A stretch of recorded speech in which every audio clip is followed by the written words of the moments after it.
हर तीसरे दिन चौथे दिन विद्यार्थी क्लास की बजाय CSVTU के बाहर नजर आता है। क्यों?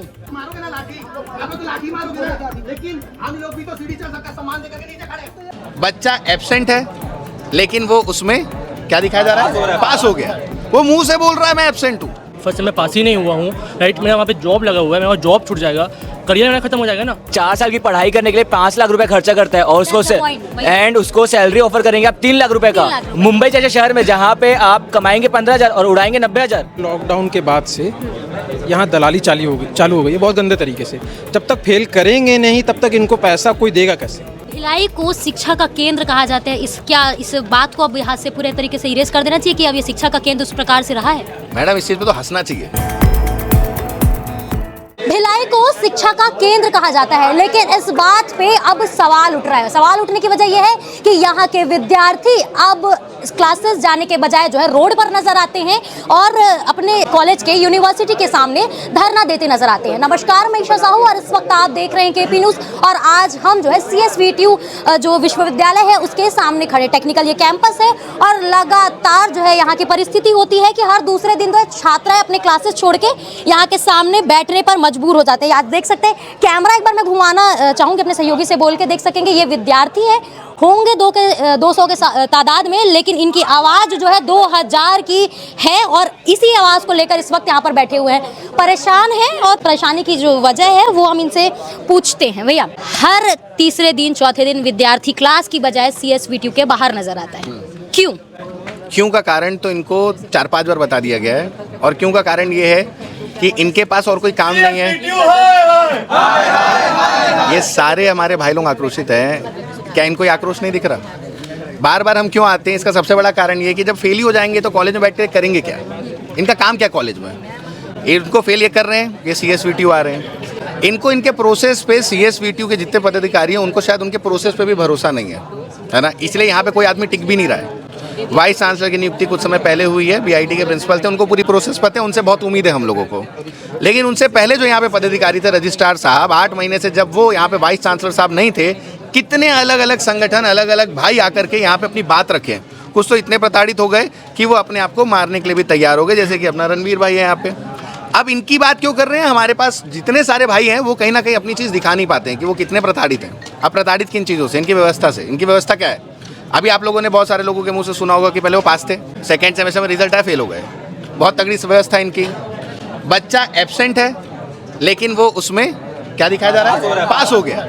वो मुंह से बोल रहा है मैं एब्सेंट हूँ, वो पास हो जा रहा है। बच्चा एब्सेंट अगर नहीं है, बच्चा अगर पेपर दिया है तो आपके पास कॉपी तो पहुँचती है ना। अगर किसी गलती से किसी फैकल्टी ने वहाँ पे एब्सेंट डाल दिया किसी बच्चे को, तो जो बच्चा लिख रहा है वो तो आपके पास जमा हो रहा है। क्या उस जमा कॉपी का कोई प्रूफ नहीं है आपके पास? इनकी व्यवस्था ना, इनके पास RV सही समय से री-रिवैल्यूएशन का रिजल्ट ये निकालते नहीं है। सारे बच्चे सप्लीमेंट्री नहीं दे पाते हैं और इसी कारण इनका स्तर इतना निचला हो चुका है कि इनके पास 60-70% भी आ जाए ना तो इन लोग शायद उस दिन मिठाई बांटते हैं। इनका लेवल 90% का होना चाहिए जिस यूनिवर्सिटी में, वहाँ ये 70% में अटके हुए हैं। री-रिवैल्यूएशन का रिजल्ट नहीं आता है, चलो बहुत अच्छी बात है। इससे क्या घाटा होता है ये बता देता हूँ कि जो बच्चे लोगों को सप्ली देने का एक मौका मिलता है, जैसे री-रिवैल्यूएशन में फिर फेल हो गए तो बच्चा सप्लीमेंट्री कब देगा? क्योंकि सप्लीमेंट्री तो रिवैल्यूएशन के बाद ही बंद हो जाती है, री-रिवैल्यूएशन उसके बाद की प्रक्रिया है। ये भी आप मौका नहीं दे रहे हो बच्चों को, उसके बाद उनके लिए पोर्टल भी नहीं खुलता है। N-4 का भी नियम आप लोग समझ चुके होंगे। इसके 14 दिन 15 दिन पहले मैं और सारे भाई लोग हम लोग आए थे। किन के लिए? इन्हीं स्टूडेंट्स के लिए। क्या बोलने के लिए कि आप N-4 उठा दो। इन्हीं के लिए ये यूनिवर्सिटी बना है ना, इनके हिसाब से नियम रख लो। जब आपके पढ़ाई का स्तर इतना निचला है, आपका बीटेक ग्रेजुएट ही बीटेक को पढ़ा रहा है, आपके पास एमटेक PhD होल्डर हर कॉलेज में नहीं है, तो आपकी क्या औकात है इस शिक्षा की? क्या लेवल का आप एजुकेशन इनको दे रहे हो? और उसके बाद आप इनको जज भी कर रहे हो और फेल भी कर रहे हो। पहले आप अपना स्तर बढ़ाओ। आपके पास कोई प्रोसेस नहीं है। N-4 का नियम इन्होंने लगा दिया। N-4 के नियम से बच्चे लोग अपना एक आखिरी सप्लीमेंट्री का, हम तो N-4 पूरे तरीके से हटाने के लिए बैठे हैं यहाँ पे। N-4 जब आपका एजुकेशन का स्टैंडर्ड अच्छा हो जाएगा ना, तब आप बोलिए कि M1 M2 जो भी बच्चे लोगों का फर्स्ट सेमेस्टर में बैकलॉग लग रहा है, 6 सेमेस्टर तक क्यों नहीं निकल रहा? क्या हम यूनिवर्सिटी से यही पूछने आ रहे हैं? चलिए ठीक है, बैकलॉग लग रहा है, निकल क्यों नहीं रहा है? जवाब कुछ ना कुछ तो जवाब दिए रजिस्ट्रार सर को लेनी चाहिए ना। ले पा रहे हैं क्या? ये नहीं ले पाएंगे, क्योंकि इन्होंने आज तक कोई स्टैंडर्ड क्वालिटी चेक करने का कोई स्टैंडर्ड ही नहीं रखा है कॉलेजेस में कि किस तरीके से लोगों की नियुक्ति हो रही है, किस तरीके से वो बच्चे पढ़ा रहे हैं, क्या हो रहा है। भिलाई को शिक्षा का केंद्र कहा जाता है, इस बात को अब यहाँ से पूरे तरीके से इरेज कर देना चाहिए कि अब ये शिक्षा का केंद्र उस प्रकार से रहा है? मैडम इस चीज़ पे तो हंसना चाहिए। ये तो इतनी गिरी हुई बात है ये कि आप भिलाई जैसे जहाँ पे 12th तक का एजुकेशन को में स्टूडेंट्स अच्छे परसेंटाइल लेकर के आ रहे हैं, परसेंटेज लेकर के आ रहे हैं, IIT जैसे कॉलेजेस में जा रहे हैं, ये उसी जगह पे जब बच्चे अपने खुद के राज्य की यूनिवर्सिटी में पढ़ने का भरोसा रखते हैं और उसका स्तर ये है, तो आप इसको शिक्षा धनी आप बोलोगे? IIT है हमारे यहाँ पे, लेकिन इनकी औकात है कि IIT से कंपैरिजन कर लें। ये तो बहुत पहले से बने हुए हैं ना, IIT तो अभी आया है। इनकी तो इतनी स्टैंडर्ड होनी चाहिए कि यहाँ के गवर्नमेंट इंजीनियरिंग कॉलेजेस से बच्चों को 50 लाख के पैकेज लगने चाहिए। इनके पास कोई प्लेसमेंट नहीं है, तो किस चीज़ के लिए आप 50,000 रुपये ले रहे हो? पीछे ही क्लास लगती है इनकी। इनके पास कितनी मान्यताएं हैं ये इनको खुद को भी नहीं पता है। ये स्टैंडर्ड है तो भिलाई किसी भी तरीके से राजधानी हुआ करता होगा, अभी तो नहीं है और शायद बहुत समय से नहीं है, क्योंकि इनकी आवाज़ कोई नहीं थी। आज हमको पता चल रहा है कि राजधानी नहीं है। बेवकूफ़ी जुमला था ये, बेवकूफ़ तो इन सबको बनाया जा रहा है राजधानी बोल करके, और ये भिलाई दुर्ग में आकर के पढ़ रहे हैं। आपने बोला कि 14 से 15 दिन पूर्व आप इस जगह पर इस जगह पर आप पहुंचे हुए थे और उसके बाद में फिर आज यहाँ पर खड़े होने पड़ रहा है, बैठना पड़ रहा है, आक्रोशित होना पड़ता है। क्या ये आज की युवा, जो छत्तीसगढ़ की युवा जो शांत स्वभाव की है, उसे अग्रेसिव किया जा रहा है और इस प्रकार के धरना प्रदर्शन के लिए मजबूर किया जा रहा है? उनको मूर्ख समझा जा रहा है क्या यूनिवर्सिटी के द्वारा? यूनिवर्सिटी के द्वारा तो उनको मूर्ख समझा ही जा रहा है ना। अब आपके सामने है ये जो संख्या है, ये हमारी तो नहीं है, ये तब स्टूडेंट है। अब ये जो स्टूडेंट है, ये स्टूडेंट के पास हम लोगों के, उन्होंने हमारे पास समस्या लेकर के आई। इनको तो वो मूर्ख ही समझ रहे हैं ना। बार बार एक एक बच्चा आ रहा है आपके पास समस्या लेकर के आ रहा है, तब आप ठीक कर रहे हो। लेकिन उसके बाद जब आप लोगों के पास ये जो प्रोसेस है, जब बच्चे लोग अपनी समस्या लेकर के जा रहे हैं, अब हम लोग को बार बार आकर के यहाँ पे समस्या सुलझानी पड़ेगी क्या? नहीं ना। इसी चीज़ के लिए अब हम लोग यहाँ से कुछ भी चीज़ नहीं करेंगे, हम लोग बिना प्रॉब्लम सॉल्व के नहीं जाएंगे। हाँ, बिना प्रॉब्लम के जो सॉल्व यहाँ पर नहीं होगा तब तक जो यहाँ की भीड़ है, जो ये स्टूडेंट्स है, उनकी भीड़ है, भविष्य का भीड़ है ये। तो ये भविष्य किस प्रकार के ओर बढ़ रहा है हमारा छत्तीसगढ़ का, खासकर इस जगह का? दीदी भविष्य तो मेरे को नहीं लग रहा कि जो स्टूडेंट है उनके साथ खिलवाड़ हो रहा है और उनको गुमराह किया जा रहा है। जो स्टूडेंट है, जो पढ़ने वाले इतने दर्जनों स्टूडेंट है, सब तो गधे नहीं होंगे, सबका 0 तो नंबर नहीं आएगा। लोग 40-40 पेज लिख रहे हैं, उसके बाद भी 0 आ जा रहा है। और मैं एक बच्ची का दिखाना चाहता हूँ। देखो ये बच्ची का ये एपियर दी एग्जाम में, एपियर में बैठी थी, लेकिन फिर भी इसको एब्सेंट लगा दिया गया। ठीक है, ये एक बच्ची का, दूसरे बच्ची का दिखा रहा हूँ। तो क्या ये बच्ची अपने कॉलेज के दरवाजे पर नहीं बैठी है, टीचर से नहीं बात की है? उन्होंने बात किया, बोलते यूनिवर्सिटी जाओ, यूनिवर्सिटी वाले बोलते हैं कॉलेज वाले सॉल्व करेंगे। तो बच्चा जाएगा कहाँ? यूनिवर्सिटी वाले बोलते हैं। अक्सर ये बातें आती है कि स्टूडेंट्स यहाँ पर जो है पढ़ाई से ज्यादा उस ना डेस्क के चक्कर लगाते रहते हैं। बस यही हो रहा है कि मांग नहीं मान रहे, तब हम आए। और यहाँ पे जैसे नोडल अधिकारी इन्होंने बोला था नियुक्त करेंगे, आश्वासन दिया था पिछले बार, लेकिन आश्वासन देने के बाद भी इन्होंने अभी तक नोडल का नियुक्त नहीं किया। आज बोला है कि लिखित में देंगे, हमने लिखित में मांगा था उस दिन भी, लेकिन 10-12 दिन होने के बाद भी इन्होंने लिखित में नहीं दिया। सवाल ये उठता है भैया, हर 2 दिन के बाद में यहाँ कोई ना कोई ये गुट आता है, प्रदर्शन करता है, चला जाता है, प्रदर्शन करता है, चला जाता है, आश्वासन मिलता है, लेकिन पूर्ण रूप से इसकी समाधान क्यों नहीं हो पाता? क्या यूनिवर्सिटी इस प्रकार का कमजोर है? दीदी देखो, पिछले बार हमने आया था तो 10-12 स्टूडेंट का जो रिजल्ट में जो बच्चे अपियर किए थे, एब्सेंट दिखा रहा था, उनको 10-12 बच्चों को पास कराया था। सबको तो नहीं करा पाया था, लेकिन 10-12 बच्चों को इन्होंने पास किया। पिछले बार हमारे जो भाई लोग आए थे, सब मिल के 10-12 लोग को हमने पास कराया था बोल के, क्योंकि जो एब्सेंट दिखा था उनका रिजल्ट में एब्सेंट दिखा था, लेकिन वो पास थे क्योंकि वो अपियर किए थे। तो इन्होंने चेंज किया, जो गड़बड़ी हुई थी उनको सुधारा, लेकिन अभी फिर से बहुत सारे बच्चों का गड़बड़ी है। पिछले बार ये भी आश्वासन दिए थे कि जो बाकी लोग का पूरा हर जगह से गलती हुआ है उसको भी सुधारेंगे करके, लेकिन वो सिर्फ 10-12 बच्चों तक सीमित रह गया। इस कारण से दोबारा हम लोग को यहाँ पर आके बैठना पड़ा। लगातार आप नोडल अधिकारी की मांग कर रहे हैं, आप क्या जब इतने बार आपके राउंड मारने के बाद में, इतने सारे संगठन आने के बाद में उस चीजों का समाधान नहीं हो पा रहा, क्या नोडल अधिकारी के आने के बाद में इस चीज का समाधान होगा? नोडल अधिकारी को हम आगे की समस्या के लिए मांग कर रहे हैं। अभी जो समस्या है वो तो हम यहाँ से लेके जाएंगे, या तो यूनिवर्सिटी हमको बता दे हमारे पक्ष में या स्टूडेंट के पक्ष में फैसला लेगी कि नहीं, या तो उनके पक्ष में फैसला नहीं लेगी। हम यही मांग करने आ रहे हैं, हर बार आएंगे, हर बार आश्वासन देंगे। हम 1 हफ्ता 2 हफ्ता में, यही बोलते हैं ना यूनिवर्सिटी वाले, हम 1 हफ्ता 2 हफ्ता में इसमें सॉल्यूशन निकालेंगे। 1 सप्ताह 2 सप्ताह का 20 दिन हो गया, निकालते तो नहीं आश्वासन। आज भी वही बोले जाते हैं, हम आपको आश्वासन दे रहे हैं, इतने कॉन्फिडेंस से बोलते हैं हम आपको आश्वासन दे रहे हैं कि ऐसा लगता है अरे बाप रे, ये तो हमारे हक में बात कर रहे हैं, लेकिन कोई हमारे हक में फैसला नहीं होता। आखिरी में इनके पास सुविधाएं रहती। उसके बाद अगर बच्चा जाता है कॉलेज, सबसे पहले अगर बच्चे को समस्या है कि अपने स्टूडेंट के पास, अपने टीचर के पास जाएगा, HOD के पास जाएगा, प्रिंसिपल के पास जाएगा, यूनिवर्सिटी, तो इन्होंने एक नोटिस जारी कर दिया है। कोई बच्चा अगर कोई भी संगठन या कोई भी मतलब बाहर के आदमी के पास जाता है तो उस पर निगरानी रखी जाएगी। मतलब एक तरीके से डायरेक्ट एक तरीके से धमकी दिया जा रहा है कि आपको फेल किया जाएगा, निगरानी रखी जाएगी, सस्पेंड किया जाएगा, एक तरीके से फेल। अब उसमें बच्चे को डराया जा रहा है। अब अधिकार मांगेगा बच्चा, नहीं तो कौन मांगेगा? अब उनकी बात को रखने के लिए किसी को तो चाहिए आगे। यूनिवर्सिटी उनका सुन नहीं रही है, आप कॉलेज समाधान कर देते तो उनको ये सब नहीं करना, वो आप यही कर देते तो हम यहाँ आके बैठे ही क्यों रहते? इतने बच्चे क्यों आते? हम भड़काते हैं इनको। मैं बोल रहा हूँ कोई बच्चा है, आप यही बच्चों से एक से भी पूछ ले, हम किसी को भड़काएं? कोई बच्चा तो नहीं है, मेजर ही है ना, कोई माइनर तो नहीं है। सब बच्चों की कुछ ना कुछ शायद परेशानी होगी तब यहाँ पे खड़े तभी है। अब किसी के पास इतना समय नहीं है ना, हमारे पास है ना, स्टूडेंट के पास, इनको भी पढ़ना है। सब मैसेज करते सर ऐसा ऐसा, सर परेशान है, सर डिप्रेशन में चल गए, टेंशन में चल गए, क्या करें? उन्हें अपना रिजल्ट नहीं आ रहा है, कोई बोल नहीं पा रहा है। आज आप एक बात बताइए, जो बच्चे का 12 तक का परसेंट 90% तक आ रहा है, 12 CBSE बोर्ड से पास आउट है, 90% आ रहा है। अब ये यूनिवर्सिटी में आया, ठीक है, CSVTU में आया, अब वो अपना परसेंट देख रहा है, बच्चा बैकलॉग लग जा रहा है। अब उसमें तो उसका बैकलॉग का एक निशान डिग्री में लग गया ना, परमानेंट। तो वो बोल रहा है कि हम यहाँ 12 तक पढ़ के 90% 95% ला के इस यूनिवर्सिटी में आया, 80% ला के, अब तुम हमारे को हम एग्ज़ाम दिए हैं, उसमें तुम हमको फेल कर दे रहे हो। और जो बच्चा एग्ज़ाम नहीं दिया है वो पास हो जा रहा है, तो भाई स्टूडेंट का कॉन्फिडेंस गिरेगा ना। इस हिसाब से ये जब विद्यार्थी इस यूनिवर्सिटी से पास आउट होकर निकलेंगे तो क्या लगता है किस प्रकार की जॉब इनको मिलेगी? मिलेगी नहीं ना, वही तो बात है। ऊपर से बल्कि आपको शायद स्टूडेंट ने बताया होगा जिसका बेंगलोर में जॉब लग गया था, उसको इनके यूनिवर्सिटी के कारण जॉब से निकाल दिया गया। बाद में बेंगलोर में कौन भाई था जिसका जॉब लगा था? ये भाई का लगा था। आइए, आपकी जॉब लगी? जी हाँ, मेरी बैंगलोर में जॉब लग गई थी, ठीक है। मैं 3 तारीख को भिलाई आया, तो यहाँ कर मुझे बोलते हैं कि बैक मतलब एग्जाम देने नहीं दिया जाएगा 6 सेम का। मैंने पूछा क्यों? तो बोले तुम्हारा बैकलॉग लग गया है, ठीक है। मैंने कहा ठीक है, अब RTI भी चेक करो। तो RTI का रिजल्ट तब तक आया नहीं था, एग्ज़ाम हुआ, ठीक है।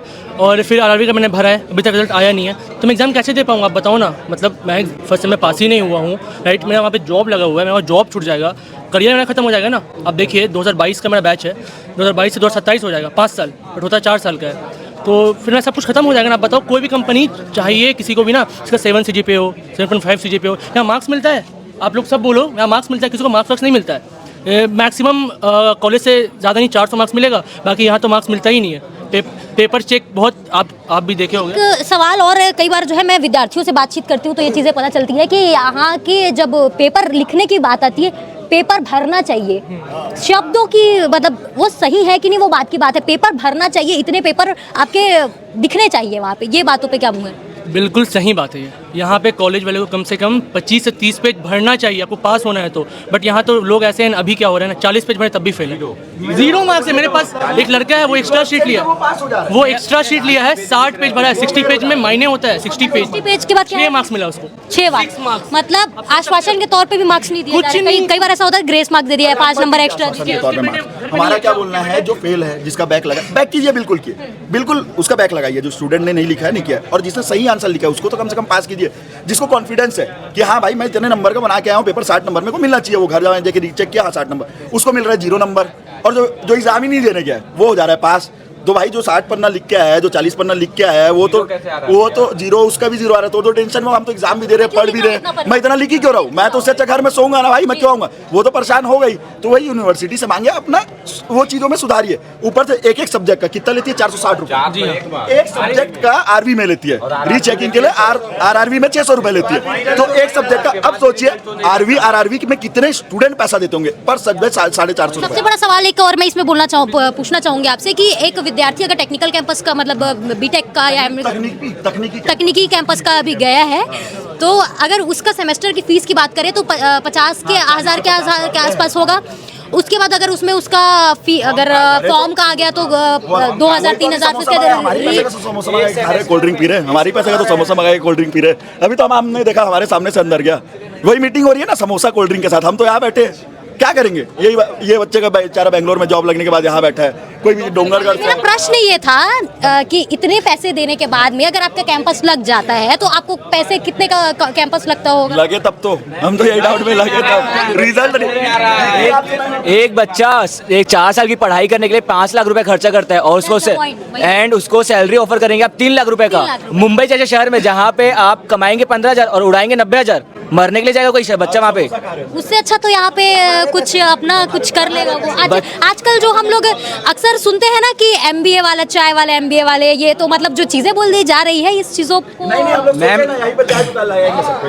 मैम एक्चुअली यहाँ पे सिनेरियो ये हो रहा है कि हम लोग का रिजल्ट रुक रहा है, पढ़ो लिखो और अपना धंधा। यहाँ पे हम लोग का रिजल्ट रुक रहा है। यहाँ पे इनके चक्कर में, इनके मिसमैनेजमेंट के चक्कर में बाहर में ऐसे कई सारी संस्था खुल गई है। हमको 20,000 दो, आपका पेपर एक बार में निकलवा रहे हैं, हमको 20,000 दो, हम आपका पेपर निकलवा रहे हैं। और ऐसे कई सारे बच्चे हैं जो पेपर दे चुके हैं, पैसा दे चुके हैं और उनका रिजल्ट नहीं निकला है। अब ना वो तो पैसा और दे सकते हैं, ना तो वो उनका रिजल्ट आ रहा है, वो बीच में लटक गए। एक हमारा भाई था, कुछ दिन पहले पेट्रोल लगाया, 2 हमारे दोस्त लोग थे, उन लोग इतने डिप्रेशन में घर में बात नहीं कर रहे हैं। हम लोग डेली यहाँ पे आ रहे हैं। क्या बताएंगे, नॉर्मल सी बात है, जब माँ और बाप की उम्मीदें जब लगी हो बच्चों से, वहाँ पे जो स्थिति होगी वो बोला भी नहीं जा सकता एक बच्चे के द्वारा। और इसी बीच में जो है बहुत प्रकार की समस्याएं भी होती हैं कि आजकल के युवा की जो मानसिक स्थिति है बहुत ही खराब होती है। भैया आपसे एक आखिरी सवाल मैं पूछना चाहूँगी कि लगातार विद्यार्थियों को आके खड़ा होना पड़ रहा है, बातें करनी पड़ रही है, समाधान कुछ नहीं निकल रहा है, शिक्षा की क्षेत्र है, शिक्षा का केंद्र है, तमाम वादे, तमाम बातें, चीज़ें की जा रही है, फिर भी कोई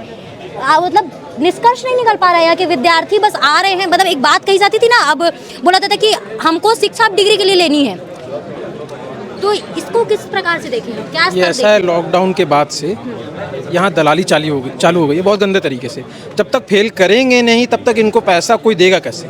पैसे से ही पास हो रहे हैं। 100 को फेल कर रहे हैं, 50 पैसे दे रहे हैं तो पास हो जा रहे हैं, 50 वहीं के वहीं है। इनको कोई मतलब नहीं है कोई स्टूडेंट फेल हो रहा है कि पास हो रहा है। वो मर जाए, जी जाए, उनके घर वाले कर्ज में पैसा लाके इनके लिए काम कर रहे हैं, उससे इनको कोई फ़र्क नहीं पड़ रहा है, सिर्फ दलाली चल रही है। अब ये चीज़ लेकिन राज्यपाल जी को समझना चाहिए, जो यहाँ के चांसलर हैं। नहीं तो अब हमको उनकी सद्बुद्धि के लिए ना आरती करना पड़ेगा राज्यपाल जी के, जैसा चल रहा है। क्योंकि इन लोग को तो समझ में नहीं आएगा, इनको तो नोट मिल रहा है, ये तो दलाली कर रहे हैं, नोट चाहिए, लेकिन उनको नोट नहीं मिल रहा है, उनको इन लोग गुमराह कर रहे हैं। उनको समझना पड़ेगा, नहीं तो हमको उनके नाम की आरती करनी पड़ेगी। अब यही है। आखिरी सवाल एक आपसे, विद्यार्थियों की मांग अगर पूरी नहीं होगी आज इस जगह से, क्योंकि लगातार आश्वासन लेने के बाद में फिर से आज आक्रोशित हुई है यहाँ की जो विद्यार्थीगण की जो सदस्य है जो यहाँ पे, तो क्या अब आखिरी चीज़ जो है करी जाएगी? अगर ये लोग आज हमारी सारी मांगों में निर्णय नहीं देंगे या तो लिखित आश्वासन दें, ताकि हम लोग इनकी अगर ये मांग पूरी नहीं करते हैं तो हम लोग कोर्ट में जाके चीज़ों को लगाए कि ये लोगों ने लिखित में दिया था कि हम लोग ये चीज़ें अप्लाई करेंगे, लेकिन ये चीज़ें इन लोगों ने नहीं की।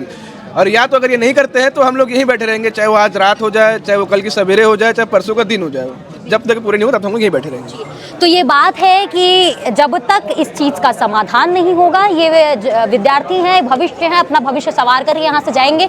इस तरफ पूरी जो विद्यार्थी है उनकी भीड़ है और इस तरफ आप देख सकते हैं ये CSVTU का दफ्तर है, तमाम फोर्स जो है यहाँ पे लगाए गए हैं, अंदर मीटिंग चल रही है और मेरे ख्याल से 3 से 4 घंटे तक ये मीटिंग लगातार चली रही है। इसका कोई निष्कर्ष नहीं निकल रहा है, लेकिन एक बात जो लगातार बार बार कही जाती है कि भिलाई शिक्षा का केंद्र है, इसके जो खुलासे हैं यहाँ के विद्यार्थियों ने स्वयं कर दिए हैं। अब ये और कितना स्तर अपना खराब करेंगे ये देखने की बात होगी, और समाधान तो अब तक कुछ नहीं निकल पाया। अगर समाधान निकल जाए तो वो ये जो विद्यार्थी खड़े हैं, इन्हीं की जो परिश्रम है, जो कठिनाई इन्होंने झेली है, उसी का फल होगा। अब क्या कुछ इस पूरे मामले को लेकर अपडेट होगा हम बताएंगे, लेकिन फिलहाल ये है कि अभी भी विद्यार्थी इसी CSVTU के सामने जो है लगातार डटे हुए हैं।